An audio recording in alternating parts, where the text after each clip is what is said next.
हाँ भाई, शुरू किया जाए। तो एक्सक्रीशन के बारे में मैंने डिटेल तुम्हें बताया था और मैं ऐसा विश्वास करता हूँ कि आपने लेक्चर मेरे देखे होंगे। फिर एक बार मैं वही बार बात रिपीट कर रहा हूँ कि जो भी मैं लेक्चर डालता हूँ आप ज़रूर देखें। कहीं ऐसा न हो जाए नीट के बाद आपको पश्चाताप करने को पड़ जाए। तब सब कुछ हाथ से निकल चुका होगा। समय के पहले जाग जाओ, उसी को होशियारी कहते हैं। जैसे हमने आपसे वादा किया है कि 2 लेक्चर मैं कंटिन्यूअस डालूंगा। यदि मेरे लेक्चर आपको अच्छे लगते हैं तो लाइक करिए और नहीं अच्छे लगते हैं तो कोई बात नहीं। तो एग्जामिनेशन के बाद आपको मेरे लेक्चरों का इम्पोर्टेंस लगेगा कि कितने इम्पोर्टेंट मेरे लेक्चर थे। अगर देख लिए होते तो आज कहाँ से कहाँ होते। खैर, शुरू किया जाए। आज नया चैप्टर शुरू करने जा रहे हैं। लोकोमोशन और मूवमेंट के लोकोमोशन एंड मूवमेंट चैप्टर हम स्टार्ट करने जा रहे हैं। लोकोमोशन और मूवमेंट देखिए होता क्या है। मूवमेंट क्या होता है, जितने लिविंग ऑर्गेनिज्म होते हैं सभी में मूवमेंट होता है। मूवमेंट का मतलब पूरी बॉडी एक जगह स्थिर रहे और बॉडी के पार्ट मूव करते हैं, जैसे अपने हाथ पैरों का चलना, आईलिड्स का मूव करना, टंग का चलना, हार्ट बीट होना, इंटेस्टाइन के अंदर पेरिस्टाल्टिक मूवमेंट का होना, ये सारी, या जाबोन का ऊपर नीचे होना, ये सारे क्या कहलाते हैं, मूवमेंट कहलाते हैं। लोकोमोशन क्या होता है, जब ऑर्गेनिज्म की पोजीशन चेंज होती है, जब कोई ऑर्गेनिज्म एक स्थान से दूसरे स्थान पर जाता है, मतलब प्लेस चेंज होता है, तब उसे क्या कहते हैं, लोकोमोशन कहते हैं। यहाँ पर अब एक बात हम तुम्हें बताने जा रहे हैं, बहुत important. All locomotion are movement but all movement are not locomotion. ये बात जरूर याद रखना। सभी लोकोमोशन तो मूवमेंट होते हैं लेकिन सभी मूवमेंट लोकोमोशन नहीं होते हैं। ये क्वेश्चन आ सकता है। कई सालों से ये क्वेश्चन नहीं आया है, ये तुमसे पूछा जा सकता है। तो याद रखना, all locomotion are movement but all movement are not locomotion. ये बात तुमको याद रखनी पड़ेगी। दूसरी बात देखा जाए, टाइप्स ऑफ मूवमेंट की अगर जो अपन बात करते हैं तो ऑर्गेनिज्म में देखा जाए मूवमेंट कितने टाइप का होता है। एक तो होता है, टाइप्स ऑफ मूवमेंट की बात करते हैं तो एक सीलरी मूवमेंट होता है, मतलब सीलिया के द्वारा मूवमेंट होता है। और सीलिया के द्वारा मूवमेंट जैसे पैरामीशियम में देखें, क्वेश्चन आ चुका है, पैरामीशियम में किसके द्वारा मूवमेंट होता है। और एक क्वेश्चन 2 साल पहले पीएमटी में आया था 2018 में। पैरामीशियम की अगर जो हम बात करते हैं तो पैरामीशियम की बॉडी कैसी होती है, कैसी होती है, स्लीपर शेप्ड होती है। पैरामीशियम में 2 न्यूक्लियस पाए जाते हैं। एक छोटे आकार का न्यूक्लियस होता है जिसे माइक्रो न्यूक्लियस कहते हैं और एक बड़ा न्यूक्लियस होता है जिसे मैक्रो न्यूक्लियस कहते हैं। जो माइक्रो न्यूक्लियस होता है वो रिप्रोडक्शन में पार्टिसिपेट करता है और जो बड़ा न्यूक्लियस होता है, मैक्रो न्यूक्लियस, वो बॉडी की एक्टिविटी पर कंट्रोल करता है। यह क्वेश्चन 2018 में नीट में पूछा गया था। क्वेश्चन ये पूछा गया था, किस सीलिएट में 2 न्यूक्लियस पाए जाते हैं, तो आपका आंसर था पैरामीशियम। पैरामीशियम में 2 न्यूक्लियस भी पाए जाते हैं और 2 कंडक्टाइल वैक्यूल भी पाई जाती हैं। मैंने तुमको बताया कि कंडक्टाइल वैक्यूल ऑस्मो रेगुलेशन का काम करती हैं। ऑस्मो रेगुलेशन का मतलब बॉडी के अंदर वाटर के अमाउंट को कंट्रोल करने का काम कौन करता है, कंडक्टाइल वैक्यूल करती है। तो पैरामीशियम की मैंने बात किया तो पैरामीशियम में 2 न्यूक्लियस प्रेजेंट होते हैं, एक स्मॉलर इन साइज जिसे माइक्रोन्यूक्लियस कहते हैं, एंड एक लार्जर न्यूक्लियस जिसे मैक्रोन्यूक्लियस कहते हैं। Micronucleus participate in the sexual reproduction but macronucleus control on the activity of body. Macronucleus body की एक्टिविटी पर कंट्रोल करता है। तो पैरामीशियम की बॉडी स्लीपर शेप्ड होती है और हजारों की संख्या में छोटे छोटे हेयर लाइक स्ट्रक्चर निकली रहती हैं, जिन्हें क्या कहते हैं, सीलिया कहते हैं। फॉर एग्जाम्पल देखा जाए क्या होता है, मान लेते हैं ये पैरामीशियम की बॉडी है। इस प्रकार से सपोज करिए ये पैरामीशियम है। पैरामीशियम यहाँ पर क्या पाए जाते हैं, ये बेसल बॉडीज पाए जाते हैं। इस प्रकार से ये बेसल बॉडीज पाए जाते हैं और बेसल बॉडीज से पतले पतले हेयर लाइक स्ट्रक्चर निकलती हैं, जिनको क्या कहते हैं, सीलिया कहते हैं। तो ये मैंने बता दिया सीलिया। और सीलिया लोकोमोशन का भी काम करते हैं। इनके सीलिया के द्वारा इसमें लोकोमोशन होता है और फूड कैप्चर करने में भी ये सहायता करते, हेल्प करते हैं। तो ये क्या कहलाते हैं, सीलिया कहलाते हैं। ये सीलिया कहलाता है। फ्लैजलर मूवमेंट भी होता है। फ्लैजला के द्वारा मूवमेंट किसमें होता है, योगलिना में होता है। सपोज करिए ये योगलिना है। योगलिना की बॉडी कैसी होती है, स्पेंडल शेप्ड होती है। और योगलिना में याद रखना है कि 2 न्यूक्लियस पाए जाते हैं योगलिना के अंदर। कितने न्यूक्लियस पाए जाते हैं, 2 न्यूक्लियस योगलिना में 2 फ्लैजला पाए जाते हैं। ये बेसल बॉडीज होती हैं। एक फ्लैजला क्या होता है, आकार में बड़ा होता है और दूसरा फ्लैजला छोटा होता है। इस प्रकार से 2 फ्लैजला होते हैं, एक बड़ा होता है और दूसरा छोटा होता है। तो इसमें लोकोमोशन किसके द्वारा होता है, फ्लैजला के द्वारा होता है। तो तुम्हें याद रखना है योगलिना में एक फ्लैजला नहीं होते हैं, 2 फ्लैजला होता है। एक फ्लैजला बहुत छोटा होता है और दूसरा फ्लैजला काफी बड़ा होता है। तो कभी भी क्वेश्चन पूछ सकते हैं, बताइए योगलिना में कितने फ्लैजला होते हैं, तो आपका आंसर होगा 2 फ्लैजला होते हैं, एक नहीं होता है। ये बात तुम्हें याद रखना है। और पैरामीशियम में बहुत सारे सीलिया होते हैं। सीलिया और फ्लैजला दोनों किसमें हेल्प करते हैं, लोकोमोशन में हेल्प करते हैं। किसमें हेल्प करते हैं, लोकोमोशन में हेल्प करते हैं। दूसरी बात देखा जाए, अगर जो हम हाइड्रा की बात करें तो हाइड्रा के माउथ के पास में टेंटिकल्स पाए जाते हैं। जैसे हाइड्रा की अगर बात करते हैं तो हाइड्रा, सपोज करिए यहाँ पर ये हाइड्रा हम बना रहे हैं। ये हाइड्रा है। हाइड्रा का ये माउथ होता है और यहीं पर क्या पाए जाते हैं, ये टेंटिकल्स पाए जाते हैं। ये टेंटिकल्स लोकोमोशन में भी हेल्प करते हैं और फूड को कैप्चर करने में भी हेल्प करते हैं। अगर तुमसे पूछा जाए बताइए हाइड्रा कैसा होता है, तो ये कार्निवोरस होता है, छोटे छोटे कीड़ों मकोड़ों को खाता है, एक्यूटिक। तो हाइड्रा कैसा होता है, कार्निवोरस होता है। हाँ, एक बात और योगलिना के बारे में और देख लीजिए। योगलिना क्या कहलाता है, connecting link between plant and animal. मतलब योगलिना को क्या कहा जाता है, connecting link between plant and animal. क्यों कहा जाता है, इसके बारे में सुनिए। अगर योगलिना को हम सनलाइट में रख देते हैं तो इसके अंदर क्लोरोप्लास्ट बन जाते हैं और तब ये अपना भोजन स्वयं बना लेता है। मतलब फोटोसिंथेसिस करने लगता है और तब अपना भोजन स्वयं बना लेता है। और भोजन स्वयं बनाना किसका कैरेक्टर होता है, ग्रीन प्लांटों का कैरेक्टर होता है। इसीलिए योगलिना को ग्रीन प्लांटों के अंतर्गत रखा गया है।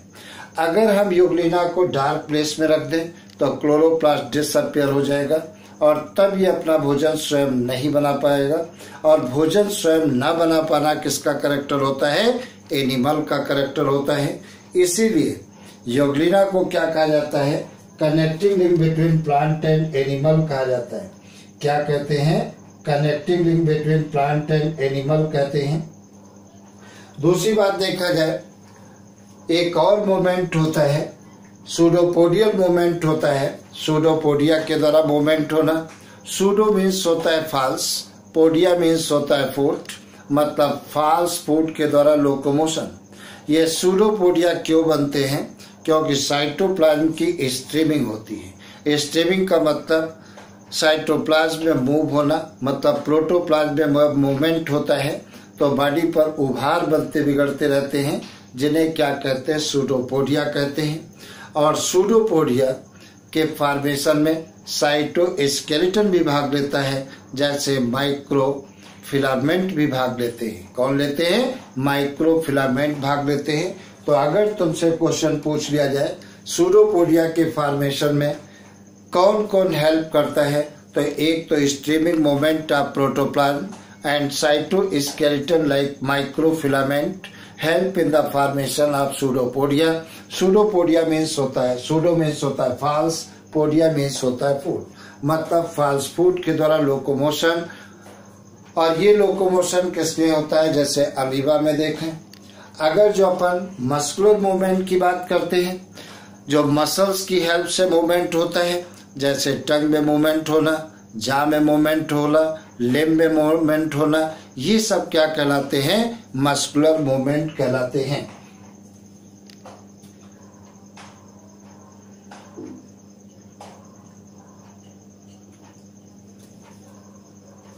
दूसरी बात देखा जाए, मस्कुलर मूवमेंट के लिए जरूरी होता है परफेक्ट कोऑर्डिनेशन होता चाहिए। किस किस के बीच में? मसल्स के बीच में, नर्व के बीच में और स्केलेटन के बीच में एक परफेक्ट कोऑर्डिनेशन होना चाहिए, तभी प्रॉपर वर्क होता है, अदरवाइज मसल्स प्रॉपर वर्क नहीं कर पाएगी। अब आगे देखा जाए क्या होता है।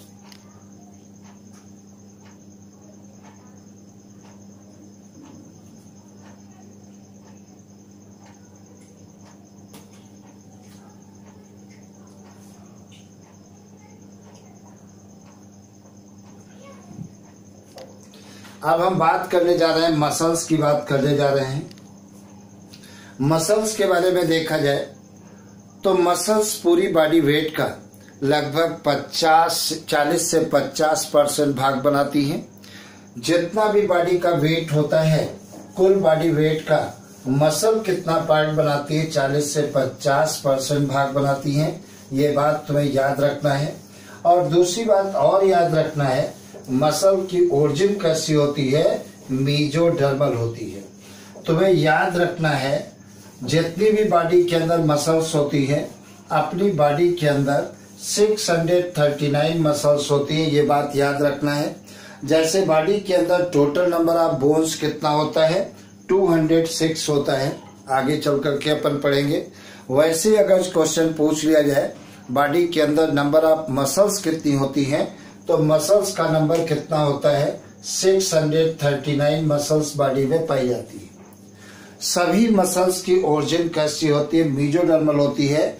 लेकिन आंख की आइरिस की जो मसल्स होती हैं, जैसे आंख की आइरिस में 2 टाइप की मसल्स पाई जाती हैं, एक सर्कुलर मसल्स होती हैं और दूसरी रेडियल डायलेटर्स मसल्स होती हैं। ये 2 मसल्स ऐसी हैं जिनकी ओरिजिन एक्टोडर्मल होती है। तो अगर क्वेश्चन पूछ लिया गया कि बताइए सभी मसल्स की ओरिजिन मेजोडर्मल होती है एक्सेप्ट, तो एक्सेप्ट में कौन आ जाएगा? Circular and radial dilators muscles of iris. तो आइरिस की जो सर्कुलर मसल्स हैं या रेडियल डायलेटर्स मसल्स हैं, उनकी ओरिजिन कैसी है? एक्टोडर्मल होती है। बाकी जितनी भी बॉडी की मसल्स होती हैं उनकी मेजोडर्मल होती है। एक बात तुमको और बता दें, बहुत इंपॉर्टेंट, ये क्वेश्चन भी 2-3 साल से नहीं पूछा गया है, पूछ सकते हैं। मसल्स का कैरेक्टर क्या होता है? अब कैरेक्टर जिस सीक्वेंस में हम बता रहे हैं वही सीक्वेंस तुमको लिखना है।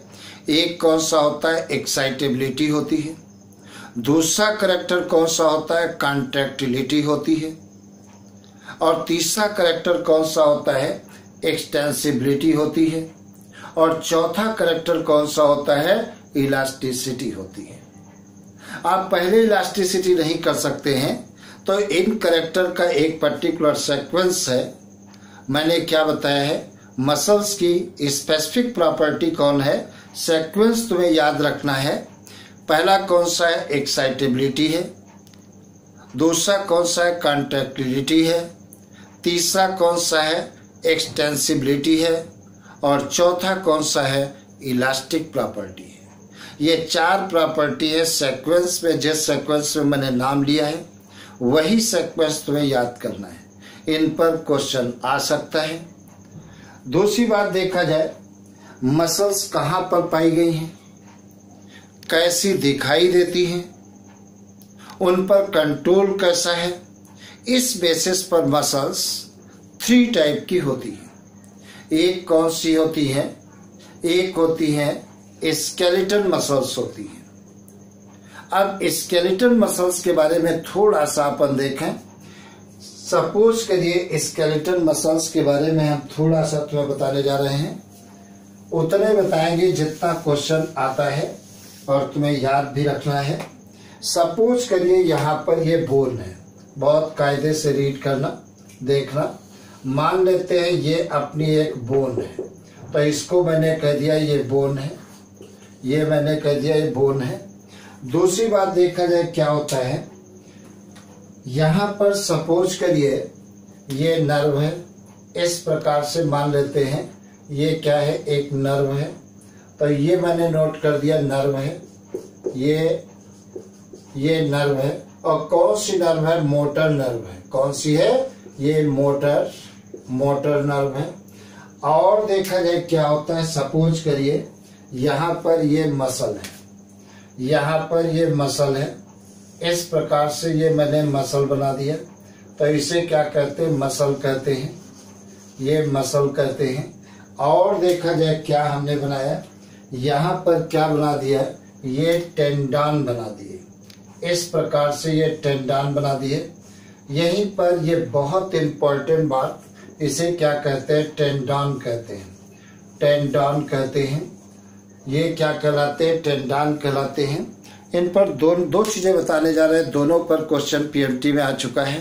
टेंडन क्या काम करते हैं? मसल को बोन से जोड़ते हैं। और लिगामेंट क्या काम करते हैं? 2 बोन को आपस में अटैच करते हैं। ये दोनों बातें तुम्हें याद करना है। लिगामेंट क्या काम करते हैं? 2 बोन को आपस में जोड़ते हैं। और टेंडन क्या काम करते हैं? मसल को बोन से अटैच करते हैं। तो ये जो मसल्स होती हैं, जो स्केलेटल मसल्स क्यों नाम दिया गया? क्योंकि ये मसल्स किससे जुड़ी होती हैं? बोन से अटैच होती हैं, स्केलेटल से अटैच होती हैं। इसीलिए इन्हें क्या कहते हैं? स्केलेटल मसल कहते हैं। दूसरी बात देखा जाए, यहाँ पर मान लेते हैं ये ब्रेन अपना है। सपोज करिए ये ब्रेन है, ये मान लेते हैं ब्रेन है। ब्रेन से सिग्नल इशू किए जाते हैं और ये सिग्नल मोटर नर्व के द्वारा मसल तक लाए जाते हैं। एक बात याद रखना, जो नर्व सेंट्रल नर्वस सिस्टम से सिग्नल्स को दूर ले जाती है वो नेचर में क्या होती है? मोटर होती है। और जो नर्व इम्पल्स को ग्रहण करके, सेंसेशन को ग्रहण करके सेंट्रल नर्वस सिस्टम की तरफ लाती है वो नेचर में क्या कहलाती है? सेंसरी कहलाती है। तो ये सेंट्रल नर्वस से दूर ले जा रही है, इसका मतलब ये नर्व कैसी है? मोटर है। जहां पर नर्व और मसल आपस में जुड़ी होती है उस जंक्शन को क्या कहते हैं? न्यूरोमस्कुलर जंक्शन कहते हैं। तो ये जंक्शन क्या कहलाता है? न्यूरोमस्कुलर जंक्शन कहलाता है। तो ये जंक्शन मैंने बता दिया क्या कहलाता है? न्यूरो मस्कुलर, ये मस्कुलर जंक्शन कहलाता है, ये न्यूरोमस्कुलर जंक्शन कहलाता है। या इसी का दूसरा नाम क्या है तुम्हें याद रखना है? मोटर नर्व एंड प्लेट कहते हैं। तो ये से क्या कहते हैं? मोटर, ये मोटर नर्व एंड प्लेट भी कहते हैं, प्लेट भी कहते हैं। तो चाहे अपन कहें न्यूरोमस्कुलर जंक्शन कहें और चाहे अपन क्या कहें? मोटर नर्व एंड प्लेट कहें। अब देखा जाए इस मसल पर कंट्रोल किसका है? ब्रेन का होता है। चाहे हम अपन मसल्स को अंदर कांटेक्ट कर सकते हैं या रिलैक्स कर सकते हैं, मतलब इस मसल्स की एक्टिविटी पर कंट्रोल किसका होता है? ब्रेन का होता है। इसीलिए इस मसल्स को क्या कहते हैं, वॉलेंट्री मसल्स भी कहते हैं। क्या कहते हैं, वॉलेंट्री मसल्स भी कहते हैं। और दूसरी बात देखा जाए, इस मसल्स में इस प्रकार से गहरे और हल्के रंग की पट्टियां भी दिखाई देती हैं। इसीलिए इस मसल्स को क्या कहते हैं, स्ट्राइटेड मसल्स भी कहते हैं। इस प्रकार से गहरे और हल्के रंग की पट्टियां भी अल्टरनेट क्रम में दिखाई देती हैं। इसीलिए इस मसल्स को क्या कहते हैं, स्ट्राइटेड मसल्स कहते हैं। तो इन मसल्स के कैरेक्टर मैंने तुम्हें क्या बताया, इन मसल्स का एक सिरा बोन से अटैच रहता है। मसल को बोन से कौन जोड़ता है, टेंडन जोड़ते हैं। और मसल्स का दूसरा सिरा मोटर नर्व से जुड़ा रहता है। और इन मसल्स की एक्टिविटी पर कंट्रोल ब्रेन का होता है, मतलब एनिमल का होता है। इसीलिए इनको क्या कहते हैं, वॉलेंट्री मसल्स भी कहते हैं। अगर माइक्रोस्कोप से हम देखें तो इसमें गहरे और हल्के रंग की पट्टियां दिखाई देती हैं। इसीलिए इन मसल्स को क्या कहते हैं, स्ट्राइटेड मसल्स भी कहते हैं। और ये कहाँ कहाँ पर पाई जाती हैं, अपनी बॉडी में अगर देखा जाए तो बॉडी के उन सारे ऑर्गन्स में मिलेंगी जहाँ पर हमारा अपना कंट्रोल होता है। फॉर एग्जाम्पल, जैसे हाथ पैरों में पाई जाती है, टंग में पाई जाती है। हम चाहे तो हाथ को ऐसे मोड़ सकते हैं, चाहे तो सीधा कर सकते हैं। तो इसका मतलब इन मसल्स पर नियंत्रण हमारा अपना है। इसीलिए इन्हें क्या कहते हैं, वॉलेंट्री मसल्स। तो तुम्हें याद रखना है, ये मसल्स कहाँ पर पाई जाती हैं, टंग में पाई जाती हैं और हाथ पैरों में पाई जाती हैं, जिन पर हमारा अपना कंट्रोल होता है। दूसरी बात देखा जाए, ये मसल्स कब कॉन्ट्रैक्ट होगी, कब रिलैक्स होगी, इसकी चर्चा हम बाद में करेंगे। दूसरी बात देखा जाए क्या होता है, तो ये तो कौन सी होती है, वॉलेंट्री मसल्स होती हैं, या इन्हीं को क्या कहते हैं, स्केलेटल मसल्स कहते हैं, या इन्हीं को क्या कहते हैं, स्ट्राइटेड मसल्स कहते हैं। दूसरी मसल्स कौन सी होती हैं, विसरल मसल्स होती हैं। विसरल मसल्स बॉडी के अंदर जो हॉलो ऑर्गन्स होते हैं उनकी वाल में पाई जाती हैं।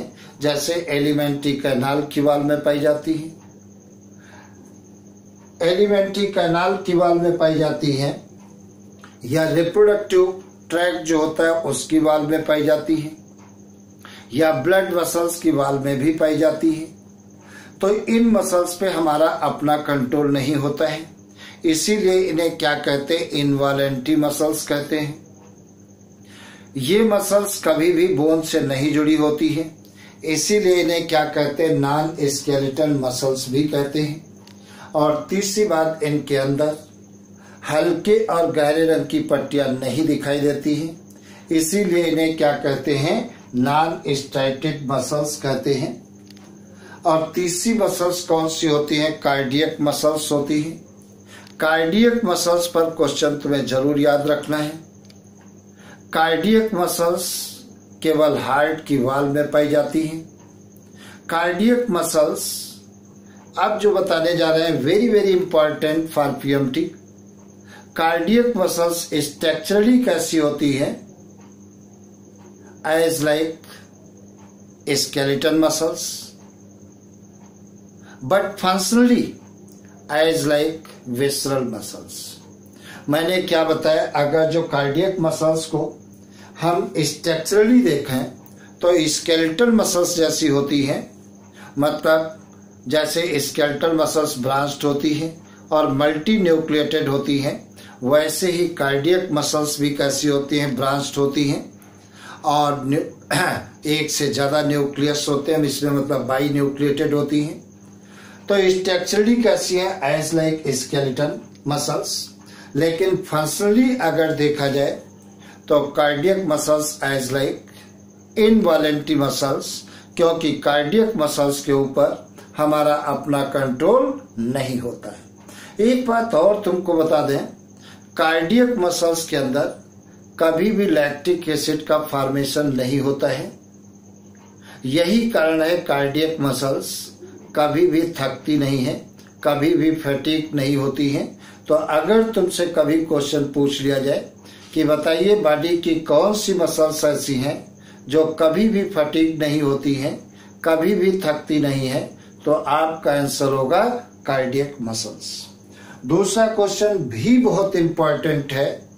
कार्डियक मसल्स लगातार कॉन्ट्रैक्ट बगैर थके हुए धीमी स्पीड से कॉन्ट्रैक्ट और रिलैक्स होती हैं।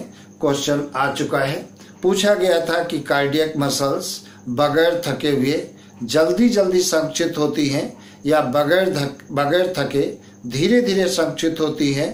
तो कार्डियक मसल जो होती हैं वो बगैर थके धीरे धीरे संकुचित होती हैं। और एक बात बता दें, कार्डियक मसल्स के अंदर इंटरकनेक्टेड डिस्क का पाया जाना स्पेसिफिक करैक्टर होता है। तो ये क्वेश्चन पूछ सकते हैं, बताइए कौन सी मसल्स ऐसी हैं जिसमें इंटरकनेक्टेड डिस्क पाई जाती है। तो आपका आंसर होगा कार्डियक मसल्स। तो कार्डियक मसल्स में क्या होता है, इंटरकनेक्टेड डिस्क पाया जाता है। तो ये 3-4 पॉइंट थे जो बहुत इंपॉर्टेंट थे। ये मसल पूरी बॉडी का कितना % पार्ट बनाती है, 40 से 50% पार्ट बनाती है। और मसल की ओरिजिन कैसी होती है, मीजोडर्मल होती है। मसल की ओरिजिन मीजोडर्मल होती है। और मैंने बताया था कि मसल की प्रॉपर्टी जिस सीक्वेंस में मैंने बताया उसी सीक्वेंस में तुम्हें याद रखना है। एक कौन सा होता है, एक्साइटेबिलिटी होती है, दूसरा कॉन्ट्रैक्टिलिटी होती है, तीसरा एक्सटेंसिबिलिटी होती है और चौथा इलास्टिसिटी होती है। ये 4 प्रॉपर्टी होती है जो एक सीक्वेंस में है, वो सीक्वेंस तुम्हें याद करना होगा। तो ये मसल्स के बारे में मैंने बताया। तो अपनी बॉडी के अंदर मसल कितने टाइप की होती है, 3 टाइप की होती है। एक मैंने बताया स्केलेटल मसल्स। स्केलेटल मसल्स का दूसरा नाम क्या है, वॉलेंट्री मसल्स। तीसरा नाम क्या है, स्ट्राइटेड मसल्स। और दूसरी मसल्स कौन सी मैंने बताया, विसरल मसल्स, या इन्हीं को क्या कहते हैं, नॉन स्केलेटल मसल्स या नॉन स्ट्राइटेड मसल्स कहते हैं, या इनवॉलेंट्री मसल्स कहते हैं। और नेक्स्ट मैंने बताया कार्डियक मसल्स। कार्डियक मसल्स में एक बात और ध्यान रखना, कार्डियक मसल्स में स्ट्राइटेड होती हैं, मतलब गहरे और हल्के रंग के बैंड पाए जाते हैं। तो स्केलेटल मसल्स में बैंड पाए जाते हैं, स्ट्राइटेड होती है। और कार्डियक मसल्स स्ट्राइटेड होती हैं, लेकिन विसरल मसल्स स्ट्राइटेड नहीं होती हैं। ये बात अपने को ध्यान रखना है। दूसरी बात देखा जाए तो इसके बाद की चर्चा अपन बाद में करेंगे। आज इतना, नेक्स्ट क्लास में आगे पढ़ेंगे, क्योंकि चैप्टर बहुत कायदे से अपने को पढ़ना है। पिछले साल इसमें से 2 क्वेश्चन आए थे इस चैप्टर से। अब पता नहीं आपसे बने थे या नहीं। एक तो पूछा गया था कौन सी डिजीज स्केलेटन से संबंधित जेनेटिक है, और दूसरा रिब्स के ऊपर क्वेश्चन आया था। जब हम पढ़ाएंगे तब तुम्हें बताएंगे। आज की सेवा बस इतनी।